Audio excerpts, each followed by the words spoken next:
Dévancer le temps. Nous avons dit hier, dévancer le temps, c'est vivre en avance sur le temps. Le premier point, pour que tu entres dans le temps et vivre dans le temps en avance sur le temps, il faut avoir la capacité de te voir dans le temps futur selon le design que tu voudrais être dans le futur. C'est-à-dire, selon le plan de ta vie dans le futur. Il n'y a que des personnes qui ont la capacité de se voir être ce qu'ils veulent être dans le futur, qui seront capables de se fixer des objectifs dès maintenant pour être cette chose-là demain. Et nous avons dit, il serait impossible pour un homme d'être ce qu'il ne veut pas être, même si cela fait partie du plan de ta vie. C'est-à-dire, même si Dieu a dit que tu seras architecte et que toi tu ne te vois pas être architecte, il est possible que tu ne le seras jamais. Il y a des serviteurs et des servants de Dieu parmi vous encore jusqu'à présent qui ne connaissent même pas qu'ils sont serviteurs et servants de Dieu. Il y en a même que quand tu leur dis que tu es servant ou serviteur de Dieu, lui-même c'est pour la question, comment je vais faire pour devenir serviteur de Dieu? Comment je vais faire pour devenir servante de Dieu? Il se pose la question, comment moi je vais faire pour être un jour pasteur? Oui, je l'ai dit pendant plus de 20 ans. Pendant plus de 20 années, je fuyais Dieu.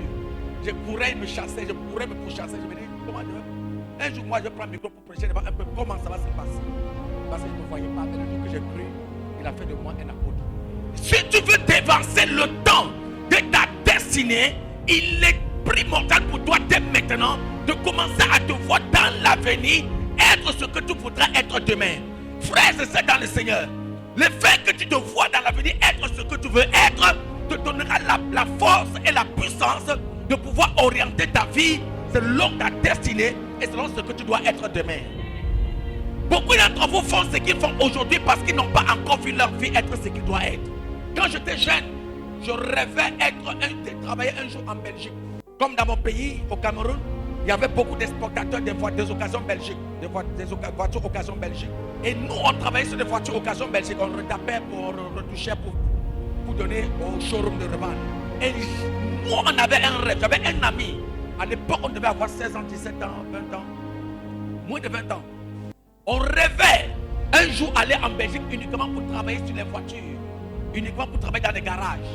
Mais cependant, on ne croyait pas en nos rêves parce qu'on se dit que c'était impossible pour nous. Donc on s'arrêtait seulement aux rêves.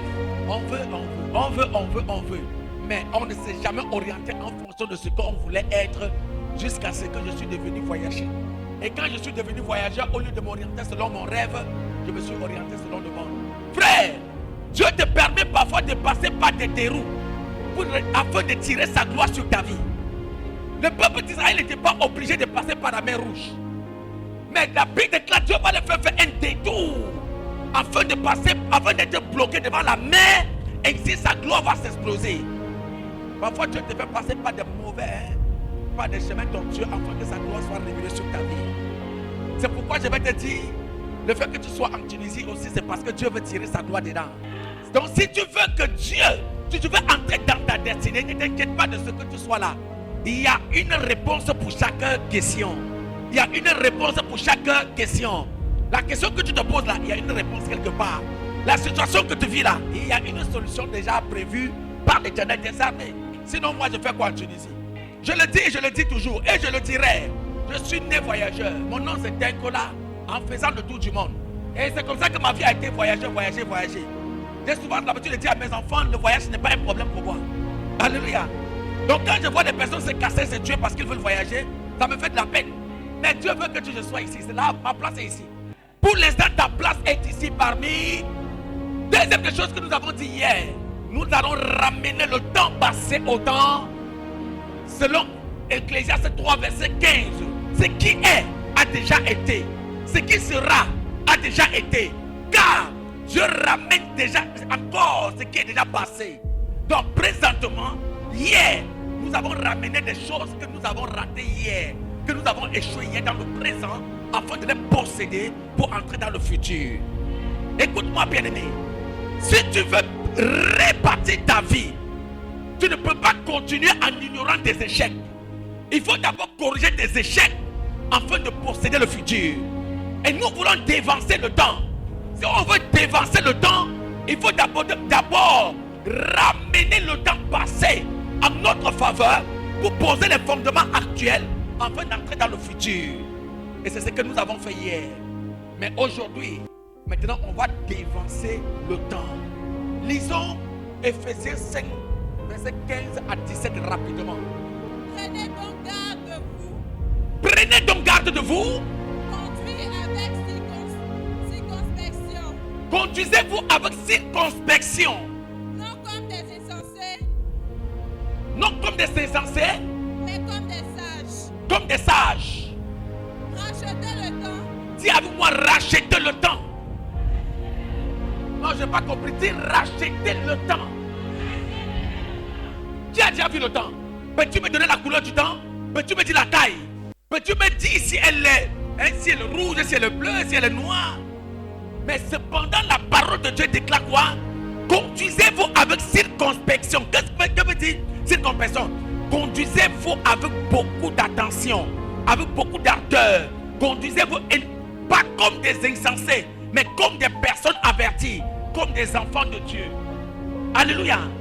Mais cependant, quand vous vous corrigez en vous conduisant comme des personnes averties, la première des choses que vous devez faire, c'est de racheter le temps. Regardez bien, mais dans le Seigneur, dans la vie, à chaque période de la vie est marquée par des circonstances, est marquée par des événements. Chaque époque de la vie est marquée par des événements. C'est pourquoi, même dans la vie d'un homme, vous allez voir que votre vie va de manière changeante. À chaque époque, à chaque saison, il y a une situation, soit bon, soit mauvais, qui va conduire le train de votre vie et de votre destinée. Aujourd'hui, tu peux rire, demain, tu vas pleurer. Demain, tu peux rire, lendemain, tu peux pleurer. Cette année, tu peux être heureux, l'année prochaine, tu vas être triste. Ainsi va le train de la vie d'un homme. Mais cependant, la Bible déclare racheter le temps. Quel temps nous allons racheter? Le temps mauvais ou les temps heureux? Dans la vie d'un homme, personne n'a besoin, ne veut vivre le temps mauvais et la revivre encore. Ce qui t'a fait pleurer hier, ton souhait et ta prière, c'est que cela ne revient plus jamais dans ta vie. Donc s'il y a un temps qu'on veut racheter, c'est le temps de bonheur. Vous mettez qu'on t'a donné hier là, est-ce que tu veux qu'on te donne encore ça aujourd'hui? Est-ce que la douleur qu'on t'a donnée hier là, tu voudrais la revivre encore aujourd'hui? Les rejets et les mépris d'hier, est-ce que tu voulais la revivre aujourd'hui? Mais cependant, les 1 million qu'on t'avait donné il y a 5 ans là, tu veux qu'on te donne encore ça aujourd'hui, non? En venant en Tunisie, tu as pris l'avion pour venir. N'est-ce pas que tu veux prendre l'avion pour aller aux États-Unis maintenant? C'est ce temps-là que nous allons racheter maintenant. Parce que la parole de Dieu déclare ce qui est, c'est ce qui a déjà été. Ce que tu as fait hier, qui a réjoui ta vie, qui a participé à la progression et à la croissance de ta destinée, nous allons ramener ça dans le présent et l'orienter selon ce que tu veux être. Hier, tu as pris l'avion pour venir en Tunisie.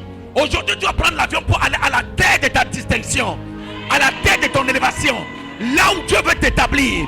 Tu vas prendre l'avion pour aller là où Dieu veut te couronner.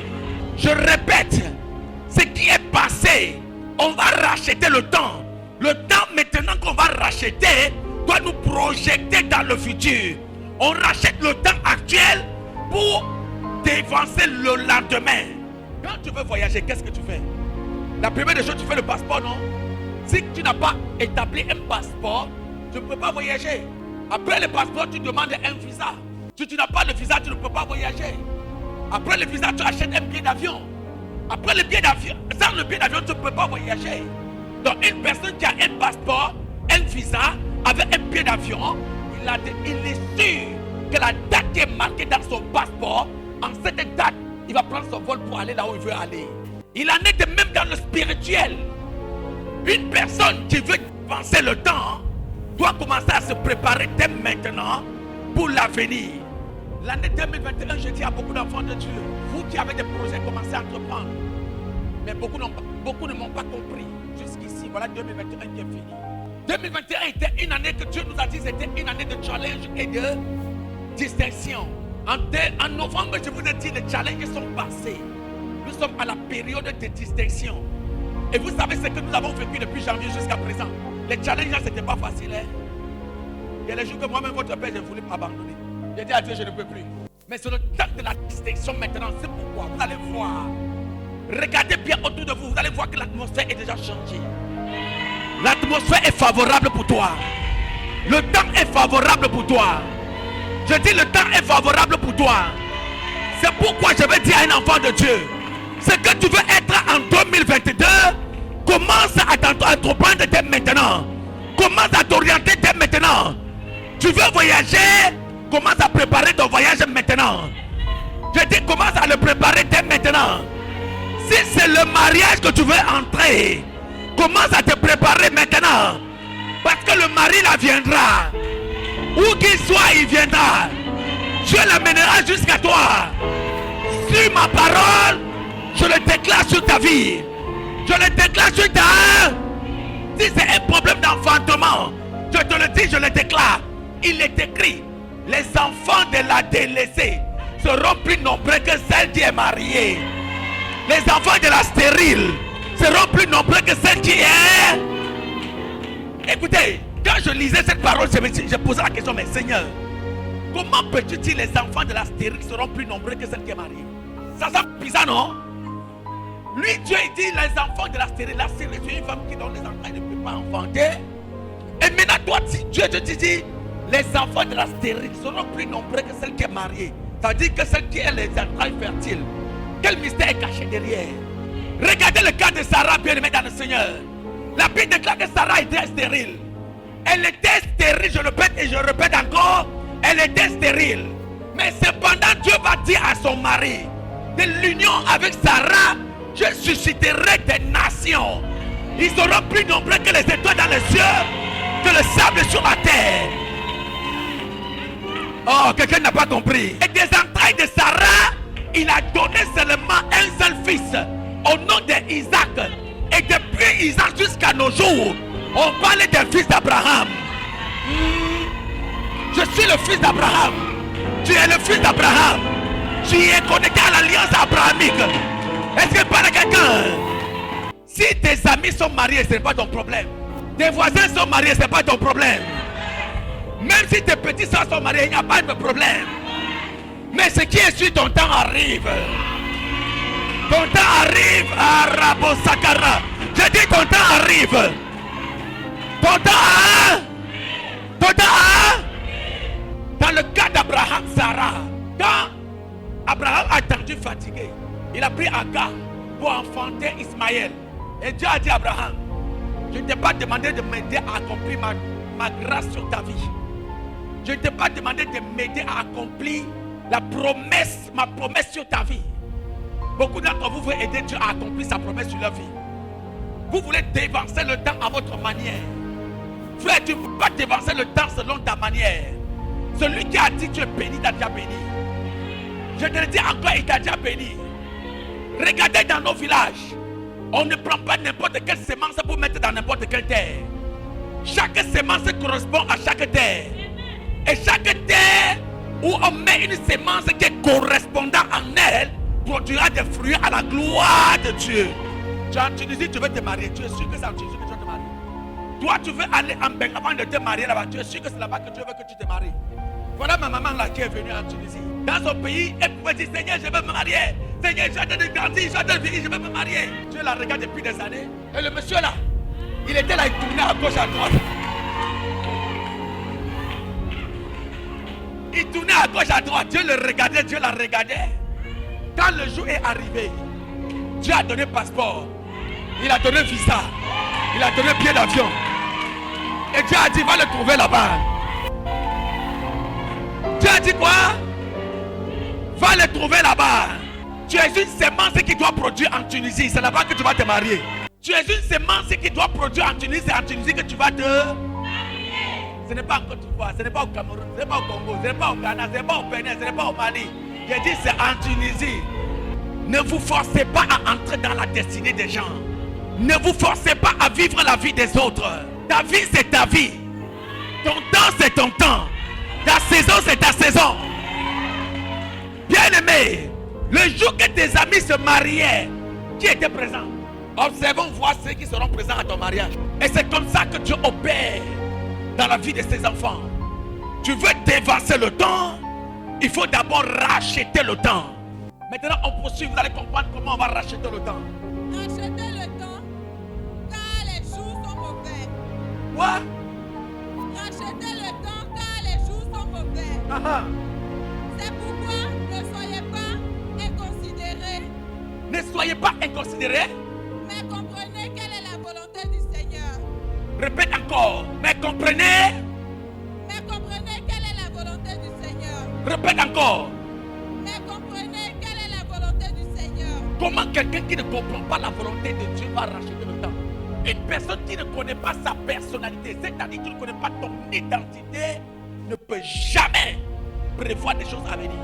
La fois passée, je vous disais ici, beaucoup d'entre vous qui tirent à quelle Tunisie, ce n'est pas votre cause. Mais seulement ce que vous refusez de voir très loin, de voir clair le chemin que Dieu a ouvert devant vous. Vous entrez dans la facilité en suivant la masse. En Tunisie, tout le monde tire raclette, on tire aussi raclette. Tout le monde cherche grand ménage, on cherche aussi grand ménage. Tout le monde fait un manawa, toi aussi tu fais manawa. Ce n'est pas mon partage au nom de Jésus. Il y en a les uns, il y a les autres. Il y a des personnes qui doivent faire manawa. C'est leur travail. C'est leur métier. C'est là où Dieu veut les bénir. C'est là où Dieu veut les élever. C'est là où Dieu veut les distinguer. Mais toi, manawa, ce n'est pas ton travail. Il y en a que tu dois tirer raclette. Et c'est dans raclette là. Dieu va les distinguer, Dieu va les élever, Dieu va les établir. Mais toi qui m'écoutes, ce n'est pas ton travail. Ce n'est pas ton travail. C'est pourquoi tu vas voir d'autres tirent raclette. Ils font des réalisations. Tu tires raclette, tu es malheureux. Parce que tu n'es pas ton poste. Elle tire raclette, elle prend soin de sa maman, elle prend soin de sa famille. Elle fait même des économies en Tunisie. Dans sa valise, il y a les dollars, il y a les zéros. Mais toi, tu travailles, mais un dinar même d'économie, tu n'as pas. Frère, je suis en train d'attirer, je suis en train de sonner la lame pour toi. Amen. Ne vis pas la vie des uns, ne vis pas la vie des autres. Je le dis, je répète. Ne vivez pas la vie des gens. Je suis arrivé à Tunisie, je suis technicien. Je suis taulier peintre qualifié depuis plus de 20 ans. C'est mon métier. Mon atelier existe dans mon pays jusqu'à aujourd'hui.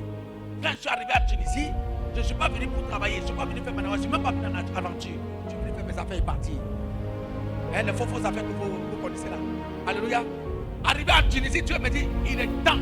Depuis des années, je te parle, tu ne m'écoutes pas. Maintenant, là, il est temps que tu t'assoies maintenant pour me servir.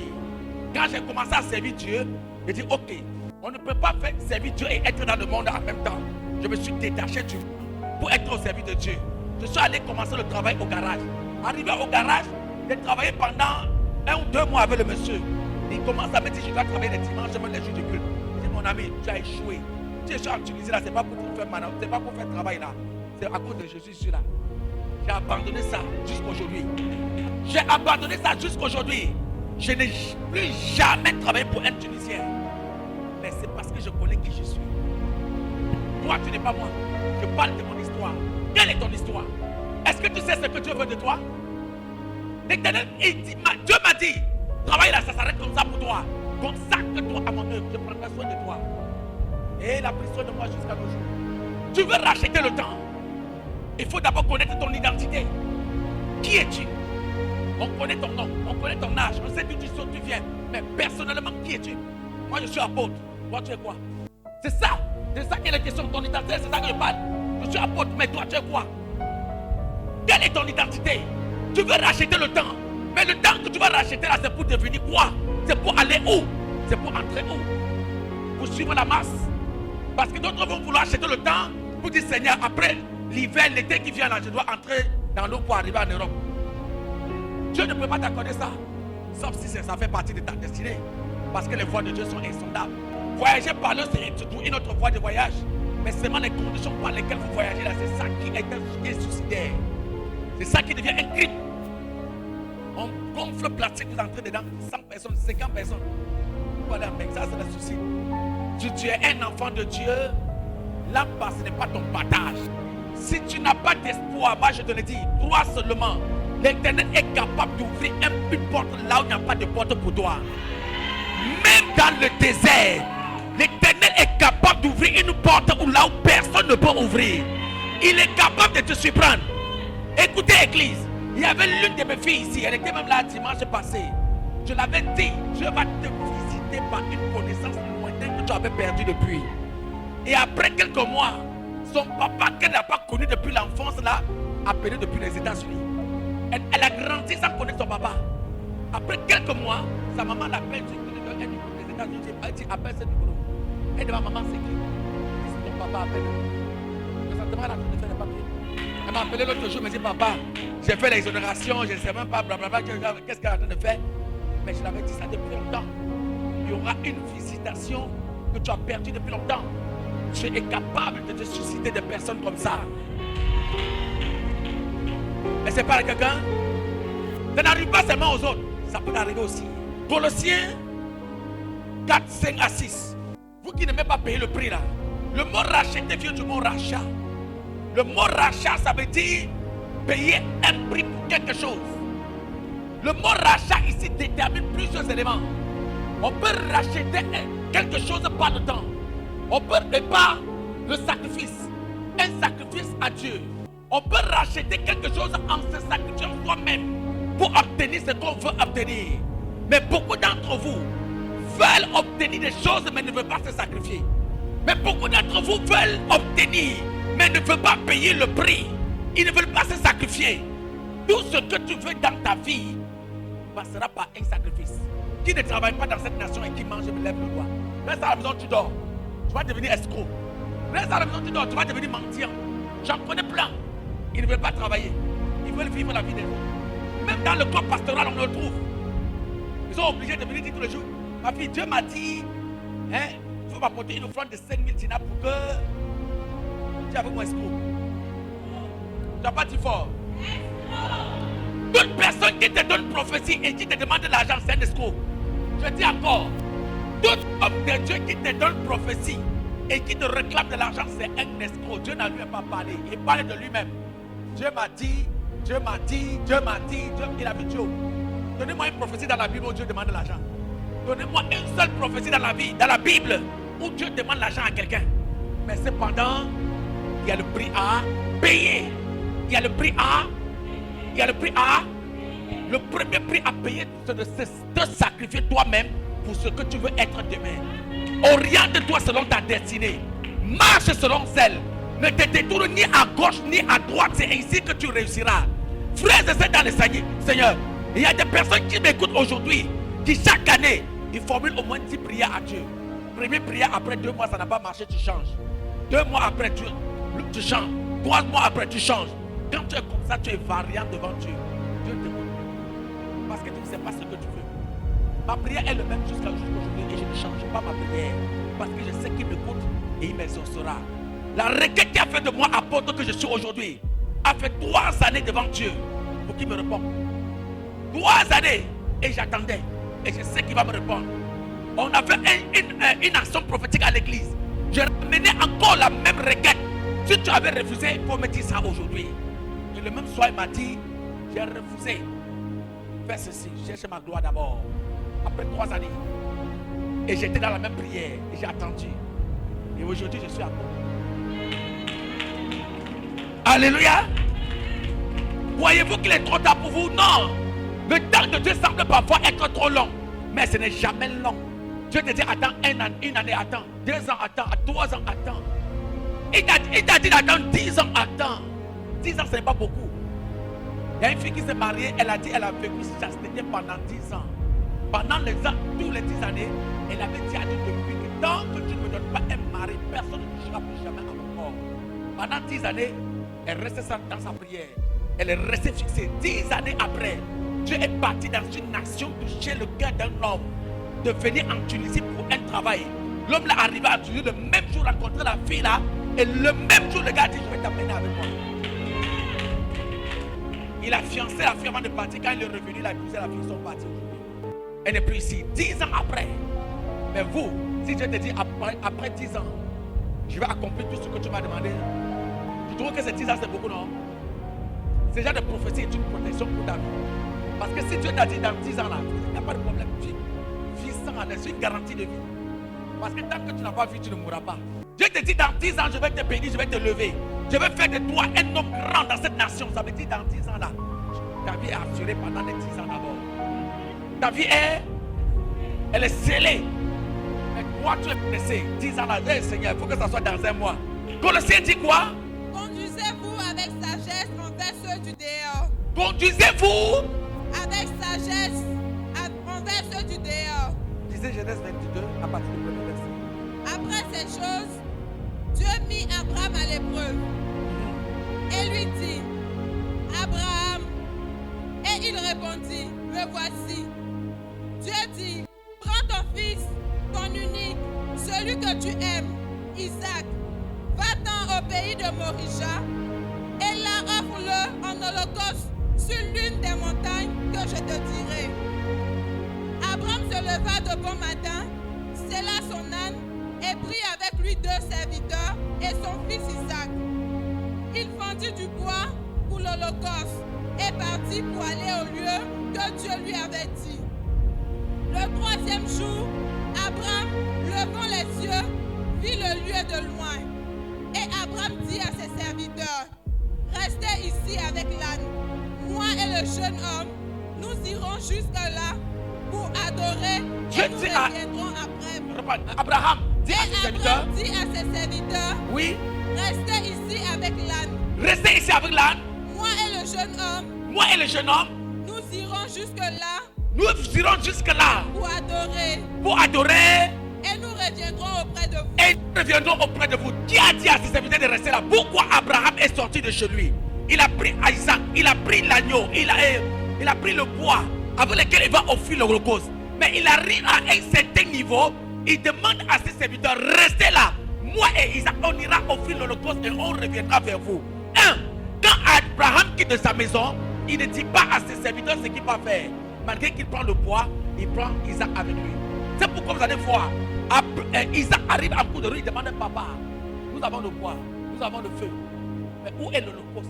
Si Isaac n'a pas vu l'holocauste, ne connaît pas la raison pour laquelle papa est en train d'aller, qu'en est-il des serviteurs? Deuxième chose, vous allez voir la même situation est arrivée entre Jacob et Ésaü. La Bible déclare Isaac était vieux en âge. Le même Isaac que le père voulait offrir hier.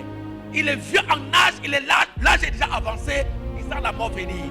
Il appelle Ésaü, il dit Ésaü, viens, va me chasser un animal. Prépare-le comme tu sais le faire. Quand je veux manger et après je veux te... Pendant que Isaac est en train de parler à Ésaü, il y a une femme cachée derrière la porte et qui a eu l'information de ce que Isaac disait à Ésaü. Quand Ésaü a tourné le dos, l'information a été transmise à Jacob. Quand Ésaü est revenu, la bénédiction était déjà partie. Abraham avait la révélation que si les enfants là ont su ce qu'ils partaient faire à la montagne, ils vont l'empêcher d'offrir Isaac. C'est pourquoi il a demandé aux serviteurs de rester en bas. Lui et Isaac seulement vont aller jusqu'à la montagne au lieu de l'holocauste. C'est pourquoi il a réussi sa mission. Le jour où Dieu a dit qu'il va te bénir, qui a eu l'écho de ta bénédiction? Qui a eu l'information de ta bénédiction? Tu veux dévancer le temps? Il faut apprendre à évoluer dans le secret. Ésaü est parti à la chasse comme papa a dit. Mais la maman a un raccourci. Mon ami, il est parti à la chasse. Tout récemment derrière la maison, prends 2 brebis. On va préparer un mets à papa, il va manger et la bénédiction, on va te transférer ça. Ésaü, avant de revenir, celui qui a eu l'information a déjà pris la bénédiction, il est parti. Tu te mets dans la situation que tu es encore jusqu'à présent. Pourquoi? Parce que le jour Dieu a résolu de te bénir, pendant que tu étais distrait, quelqu'un a eu la révélation que toi tu devais être béni. La personne a intercepté ta bénédiction sans que tu ne le saches. Jésus est né. Tout le monde voit l'étoile. Tout le monde voit qu'il y a une étoile qui est née. L'étoile représente un roi. Mais il y a déjà un roi sur la nation. Mais ce roi-là ne peut pas accepter qu'il y a un autre roi en dehors de lui. Et en plus de cela, on dit le roi des Juifs. C'est-à-dire qu'il est établi même sur lui, Hérode. Les rois m'ont dit, nous irons voir là où l'enfant là est, nous allons l'adorer. Hérode dit, si vous voyez l'endroit, revenez me voir. Comme ça, j'irai pour détruire la destinée de cet enfant. Ainsi, la prophétie ne s'accomplira pas. L'information ne s'accomplira pas. Qui a eu l'information que tu devais être marié? Qui a eu l'information que tu devais te marier? Qui a eu l'information que tu devais voyager? Qui a eu l'information que tu attendais de l'argent quelque part? À qui as-tu parlé des secrets de ta famille? Des secrets de ton foyer? Les secrets de ta relation? À qui tu donnes l'information? Il y a des personnes qui rient avec toi. Ils sont contents. Hey, c'est vrai, c'est que tu dis là. Donc c'est ce qu'il a dit, c'est ce qu'elle a dit. Pour savoir comment ils vont te détruire. Il y en a même qui viennent t'asseoir dans ta maison pour sonder seulement ton cœur, pour que tu puisses dire ce que tu as dans le cœur, pour te détruire dans la nuit. Qui a eu l'information de ta destinée? Qui a eu l'information que tu devais être élevé? Beaucoup d'entre vous, Vous ne savez pas garder les secrets. Vous ne savez pas garder les secrets. Et mon mari là, il a dit qu'il va m'amener. 2 jours après, tu vois que ton mari a changé d'avis. Je ne sais pas pourquoi il a changé d'avis. Parce que tu as donné l'information à quelqu'un qui ne veut pas que l'info soit accomplie. Moi, je connais, je sais de quoi je parle. Nous, les hommes, là, on est comme ça. Il suffit seulement qu'on vienne mettre à son oreille. Ta femme, là, est-ce que tu sais qu'elle est en train de dire que, elle est en train de faire que, elle est en train de conspirer que, il va commencer à te regarder bizarrement. Quand il arrive à la maison, la façon qu'il t'a embrassé a changé. La manière de sourire a changé. Parce qu'il a eu l'écho. Quelqu'un a mis quelque chose dans son oreille. Faites attention, c'est tout pour les femmes. Eh, ma copine, le gars l'a dit qu'on va aller aux États-Unis. Eh, ma copine, le gars l'a dit qu'il va m'acheter une voiture. Eh, ma copine, on va aller en été. Et l'été arrive, quand tu parles, le mari dit, je suis trop occupé maintenant avec le travail. On va attendre l'année prochaine. Tu veux dévancer le temps. Faites très attention à toutes les informations qui te concernent. Tu veux vivre dans le temps. Écoutez, frères et sœurs dans le Seigneur. Si tu veux voir les promesses de Dieu s'accomplir dans ta vie, attends l'accomplissement des promesses pour rendre témoignage. On ne rend pas témoignage d'une promesse qui n'est pas encore accomplie. Même dans l'église, il y a des personnes qui sont assises là-bas. Ils attendent seulement quand l'homme de Dieu a fini de dire. Des personnes comme là, tu marches avec elle, tu dis ma copine. Et tu as fini de parler, la nuit elle va te visiter. Il y a une de mes amies, sa cousine a fait elle a fini les études, elle devait aller aux États-Unis pour fréquenter. On a fini de faire tout le nécessaire, elle a eu le visa. À la veille où l'enfant devait voyager, le passeport a disparu. Le passeport a disparu. On a cherché le passeport pour faire rien. Et on a retrouvé le passeport 1 mois après, dans la maison. On a pris le passeport, on est parti avec. Quand tout est gâté, maintenant on ramène le passeport. On prend le passeport, on retourne maintenant à l'ambassade, on dit madame, c'est déjà trop tard. Elle doit attendre l'année prochaine. Oui, qui a eu l'info? Qui a pris le passeport? Ce n'est pas quelqu'un. Un démon est entré dans la maison, il a pris le passeport, il s'est parti avec nous. Après, on est revenu de déposer le passeport sur place. Il y a tout ça dans le passeport, mais tu ne peux pas. Toi, tu te voyais déjà dans le temps, mais on te voyait encore dans le présent. Hein? Pour les amis là, c'est mon ami intime, c'est ma copine intime. On se dit tout, on se confie. Quelqu'un à qui tu te confies à quelqu'un à qui il se confie. C'est pourquoi les affaires de confidence là, je n'aime pas ça. Je n'aime pas. Ce que je te dis, c'est ce que je dois te dire. Mais ce qui est dans mon cœur là, c'est pour moi. Et pour lui qui est dans le ciel. Alléluia. C'est pour moi et celui qui est dans le... Tu as fini de le dire là. Il va fermer sa bouche. Mais il y a quelqu'un à qui devant lui là, il ne peut pas fermer sa bouche. Quand ça sort seulement. Et lui aussi à qui il se confie, il a aussi quelqu'un à qui il se confie. C'est pourquoi vous allez voir les secrets. C'est ça qui va venir dans le quartier. C'est ça qui va venir. Quand tu finis de dire, tu dis ma fille, ma copine, elle se fait comme ça. Quand elle arrive chez son ami, elle a fini de parler, elle dit ma copine. Elle aussi elle fait comme ça. Quand elle est finie, elle est partie de l'autre côté. Quand elle a fini de parler, maintenant quand tu marches au quartier, tu vois tout le monde. Tu te demandes pourquoi tout le monde me regarde. Non. Le secret que tu as donné là est devenu un secret pour tout le monde. Alléluia. C'est devenu un secret pour tout le monde. Voilà Jésus.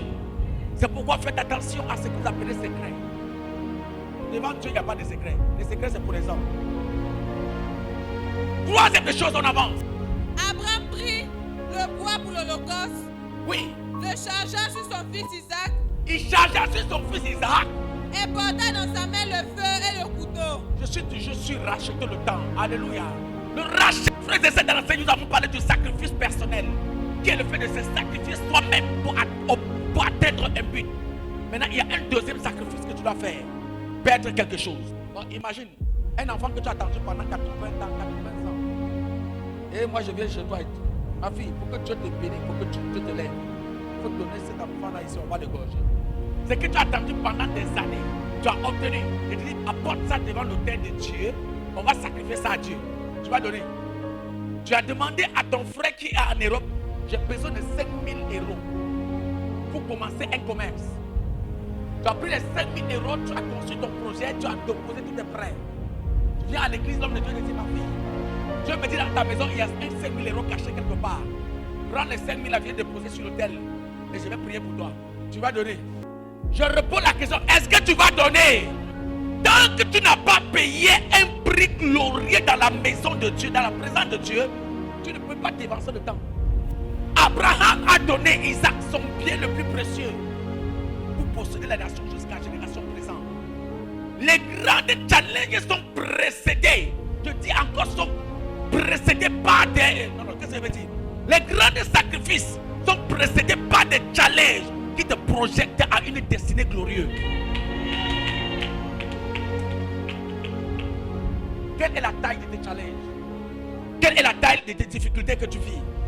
La taille de tes difficultés sont en train de t'appeler à ton sacrifice glorieux qui va te projeter à une destinée. Tu payes moins, tu auras moins.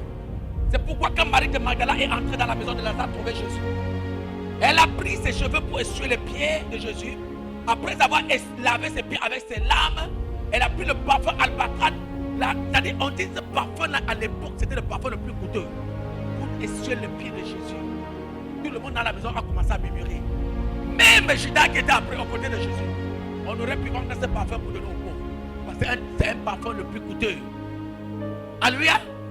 Jésus a répondu à celui qui donne peu, on pardonnera peu. Mais à celui qui donne plus, on pardonnera plus. Elle a donné tout ce qu'elle avait pour me préparer pour ma sépulture. Tes péchés sont pardonnés. Va et ne pêche point. En un mot dit, tu es sauvé. Va, que le salut t'accompagne. C'est pourquoi Marie de Magdala a été la première personne à voir Jésus-Christ ressuscité. Je dis encore, Jésus-Christ ressuscité. Ce n'est pas Pierre, ce n'est pas Paul, ce n'est pas, je ne sais pas, Thomas, ce n'est pas Jérémie, ce n'est pas Jean, ce n'est pas Jacques.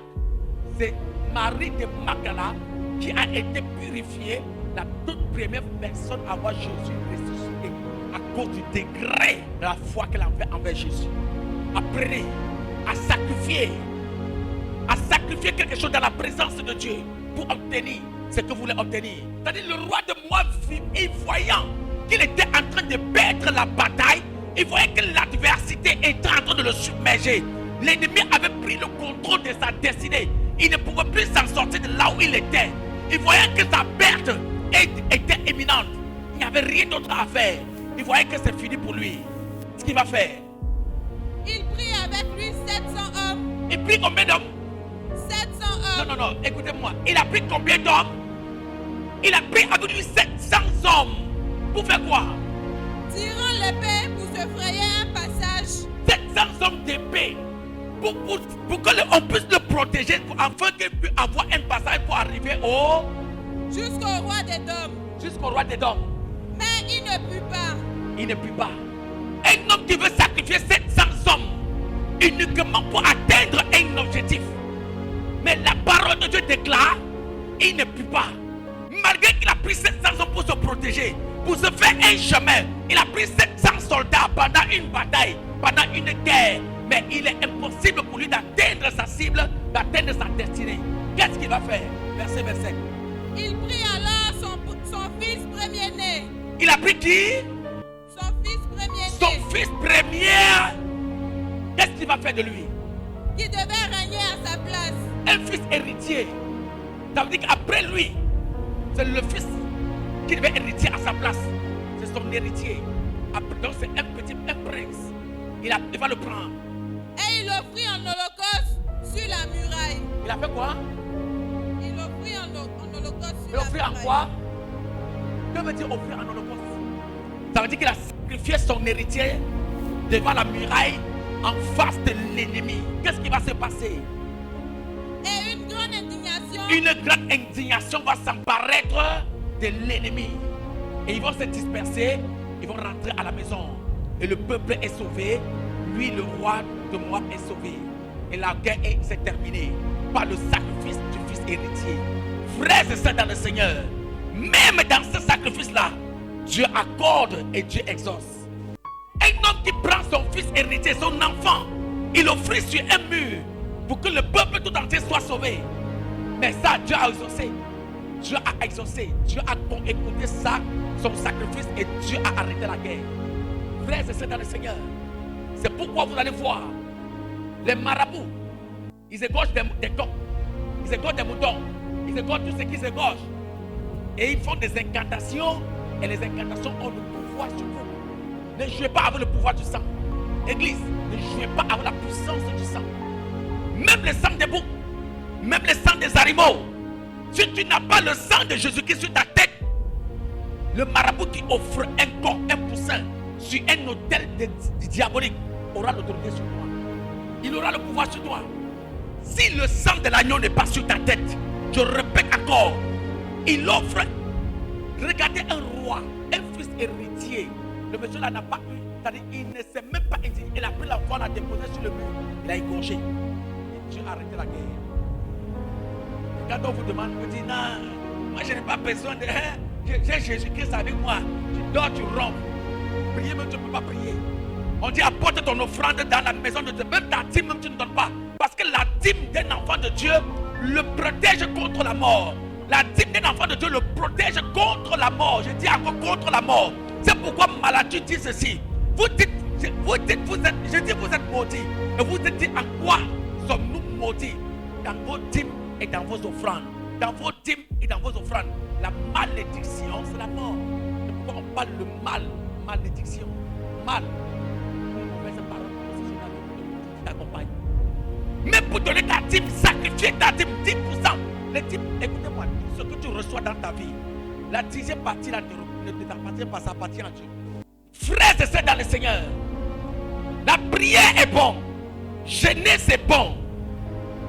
C'est-à-dire, tu peux me faire 90 jours de jeûne, mais après tes 90 jours là, il faut sacrifier quelque chose à l'Éternel. Il faut sacrifier quelque chose à. Sacrifier, je dis payer le prix, racheter le temps. Quand on parle de racheter, c'est de payer un prix pour quelque chose. Dieu avait payé le prix pour l'humanité. Il est descendu de son trône par son fils et il est mort sur la croix pour que nous soyons sauvés. Si Dieu lui-même peut payer le prix, pourquoi ne tu pas? Frère, la meilleure terre sur laquelle tu dois s'aimer s'appelle Jésus. Je répète, la meilleure terre sur laquelle tu dois s'aimer s'appelle bien-aimé dans le Seigneur. On n'a pas dit de s'aimer aujourd'hui, demain tu ne s'aimes pas. Non, c'est une terre où tu s'aimeras éternellement.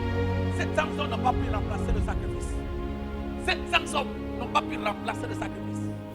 Un sacrifice d'homme sur un mur. Toute la diversité s'est éloignée. Alléluia. La première des choses que tu dois comprendre, ton rachat, racheter le temps futur, c'est dès maintenant.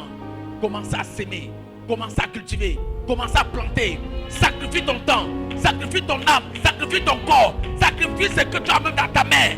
Sacrifie ton temps. Nul ne peut récolter ce qui n'a pas sémé. C'est ce que tu mets au sol que tu vas. Oui, c'est pourquoi j'ai touché seulement le côté de la dîme. Frère, la dîme est l'élément primordial qui te protégera contre la mort. Qui te protégera contre la mort. Elle protège la mort sur tes finances. Elle protège la mort dans ta maison. Elle te protège contre la mort précoce. Elle te protège de toutes sortes de morts, quelle que soit la provenance et la nature. Ta dîme est l'élément primordial pour te protéger. Alléluia. Ce n'est pas ripopo. Ce n'est pas de mon sort. Ce n'est pas ce que j'appelle l'argent de l'Orient, de l'Occident. Non. Ça, tu as semé, tu récoltes. Tu as semé. Tu as semé. Voyez-vous que le roi là ne savait pas que lui aussi pouvait. Il pouvait se présenter et dire que bon, aujourd'hui là, on va voir qui est fort. 700 hommes n'ont pas pu frayer le chemin pour lui. Mais un seul sacrifice a frayé le chemin. Le sang d'une seule personne a frayé le chemin pour lui. Mais les chrétiens d'aujourd'hui sont trop spirituels. Tu ne t'es jamais posé la question pourquoi les marabouts qui font des sacrifices, quand ils font des sacrifices, ça réussit. Pourquoi ça réussit? La parole de Dieu déclare Dieu est le commencement et la fin. Il est le vouloir, il est le faire. Donc ça veut dire qu'il n'y a rien qui s'accomplisse sur la terre sans la volonté de Dieu. Même Satan, quand il veut opérer, il a besoin de l'accord de Dieu pour faire ce qu'il fait. Mais pourquoi Dieu exauce les marabouts, les sorciers? Pourquoi Dieu les laisse faire? Je ne t'ai jamais posé la question. J'ai Jésus en moi. J'ai Jésus en toi. Frère, Jésus était Jésus. Et Satan n'a pas eu peur de lui. Je répète, Jésus était Jésus. Mais Satan n'a pas eu peur de lui. Mais toi, tu as seulement Jésus en toi. C'est-à-dire Jésus est seulement venu habiter en toi. Oh, il était Jésus lui-même. Satan n'a pas eu peur de lui. Tu crois que parce que toi, tu as reçu Jésus, que Satan n'aura peur de toi?